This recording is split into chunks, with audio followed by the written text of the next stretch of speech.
Last time we saw the Guardians, the first movie, I mean, they were going to do a little bit of bad things and good things. Yes. What can you tell me about that in Volume 2? Well, we do a bit of both. You know, Quill is as the leader of the Guardians, or the self-proclaimed leader of the Guardians, and the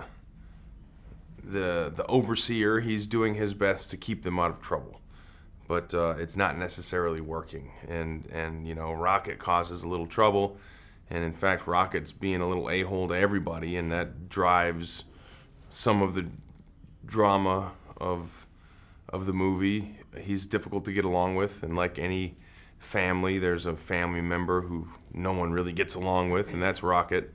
And you know, Yondu joins, and Nebula, and a new character, Mantis, and yeah, we're doing some good, we're doing some bad. Yeah, a little bit of both in this movie. Some important part of the movie is the relationship between your character and Gamora. What about your pelvic sorcery in this movie? Yes, doesn't seem to work necessarily on Gamora. She seems to be impervious to my pelvic sorcery. Somehow she doesn't fall victim to his sorcery. Well, before we have asked to Zoe Saldana about that, more or less, and she had to choose between you, Star-Lord, or Spock. Yeah, and she chose you really fast. Oh, she did? Yeah, of course. Nice. Take that, Spock. Yeah, you won that. Yes. I think now you're in the middle of Avengers Infinity War, if I'm not mistaken. Yep. Yeah, that's right.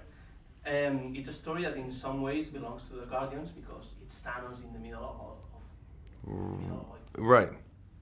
but there's a massive amount of characters fighting against him.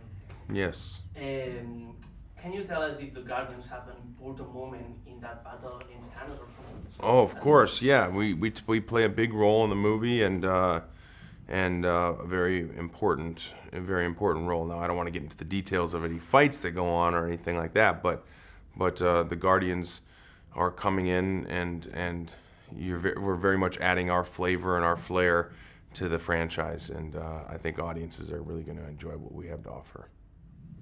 And coming back to this movie, what do you prefer? To fight with the villain of this movie, or, for example, T-Rex? Oh, well, I'd have to say Guardians. The villain of this film is. I think you'll see in the third act of this movie, man, there's a giant fight sequence. It's so beautiful, and it's really kind of like bigger than anything that anyone's ever seen before.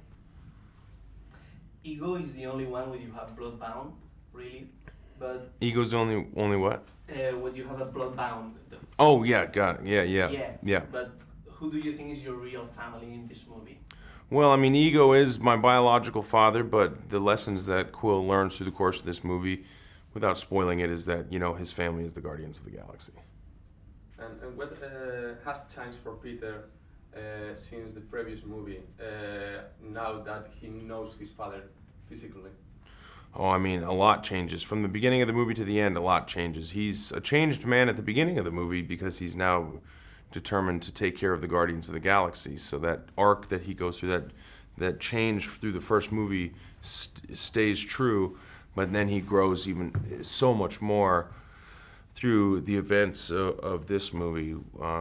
You know, he learns about his very special heritage, but also he learns some pretty hard lessons about the relationships he already has in his life.